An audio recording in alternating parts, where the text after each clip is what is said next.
Assalamualaikum warahmatullahi wabarakatuh.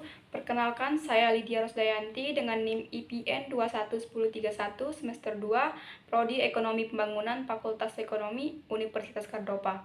Video ini saya buat untuk memenuhi tugas ujian tengah semester saya, mata kuliah Bahasa Indonesia, dosen pengampu yang terhormat Ibu Hendy Mawarni SPD MPD.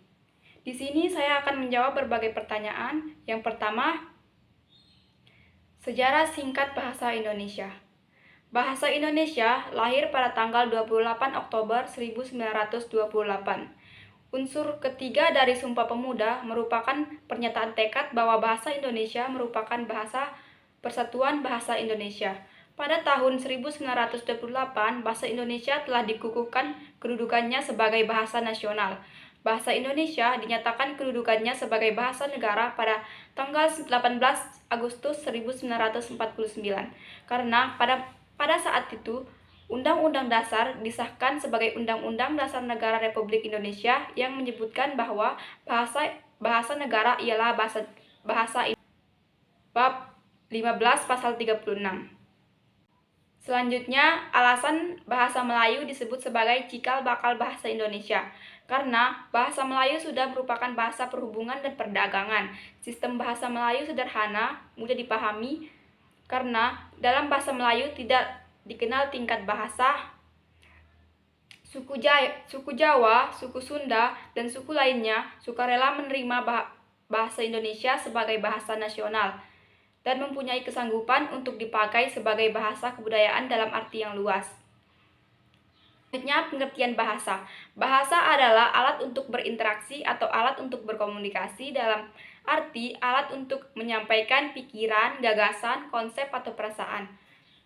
Selanjutnya, karakteristik bahasa. Yang pertama, arbitrer atau mana suka. Bahasa bersifat arbitrer karena tidak adanya hubungan wajib antara lambang bahasa dengan konsep atau pengertian yang dimaksudkan oleh lambang tersebut. Kedua, sistematis, yang berarti bahwa dalam bahasa itu tidak terdapat aturan atau kaidah, tersusun suatu pola, dan tidak tersusun secara acak dan sembarangan. Yang ketiga, unik. Bahasa yang bersifat unik artinya mempunyai ciri khas spesifik yang tidak dimiliki oleh bahasa lain. Setiap bahasa memiliki keunikan sendiri-sendiri. Ciri khas ini bisa menyangkut sistem pembentukan kata, kalimat, atau sistem lainnya. Yang keempat, produktif. Bahasa bersifat produktif maksudnya adalah bahasa meskipun unsur-unsur bahasa itu terbatas dengan unsur-unsur yang jumlahnya terbatas, itu dapat dibuat satuan-satuan bahasa yang jumlahnya tidak terbatas, meskipun secara relatif sesuai dengan sistem yang berlaku dalam bahasa itu. Yang kelima, universal.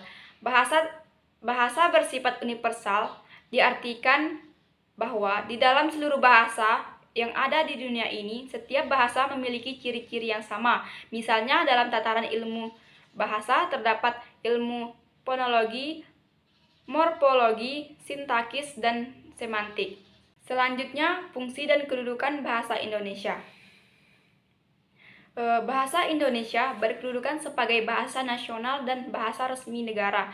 Dalam kedudukannya sebagai bahasa nasional, bahasa Indonesia juga berfungsi sebagai sarana pemersatu berbagai suku dan sebagai sarana komunikasi antar daerah dan antar budaya. Selanjutnya, kutipan dan daftar pustaka. Kutipan adalah salinan kalimat, paragraf, atau pendapat dari seseorang pengarang atau ucapan orang terkenal karena keahliannya, baik terdapat dalam buku, jurnal, media cetak, maupun elektronik. Cara penulisan kutipan. Yang pertama, kalimat kutipan harus diintegrasikan dengan teks. Yang kedua, jarak antar baris kutipan adalah 2 spasi. Yang ketiga, kutipan diapit dengan tanda kutip atau tanda petik 2. Yang keempat, setelah kutipan menuliskan sumber berupa nama, pengarang, tahun terbit dengan nomor halaman di dalam kurung. Contoh kutipan sudah saya lampirkan di slide. Selanjutnya, daftar pustaka. Daftar pustaka adalah salah satu teknik notasi ilmiah yang merupakan kumpulan sumber bacaan atau sumber referensi saat menulis karangan ilmiah. Contoh penulisannya, cara penulisannya yang pertama, tulis tajuk daftar pustaka dengan menggunakan huruf kapital di bagian tengah atas. Yang kedua, gunakan alinea, menggantung dan menonjol. Yang ketiga, jarak spasi setiap baris dalam sumber adalah 1 spasi, sedangkan jarak antara sumber bacaan yang satu dengan yang lainnya adalah 1,5 spasi. Yang keempat, urutkan susunan daftar pustaka berdasarkan urutan abjad nama belakang penulis atau nama lembaga yang menerbitkan sumber bacaan. Yang kelima, gelar tidak dicantumkan. Contoh daftar pustaka bisa dilihat di slide. Selanjutnya, kearifan lokal. Kearifan lokal adalah nilai-nilai luhur yang berlaku dalam tata kehidupan masyarakat yang bertujuan melindungi dan mengolah lingkungan hidup secara lestari. Satu kearifan lokal yaitu tradisi kerapan kerbau. Tradisi kerapan kerbau merupakan sebuah tradisi masyarakat Sumbawa Barat yang dilaksanakan pada saat musim tanam.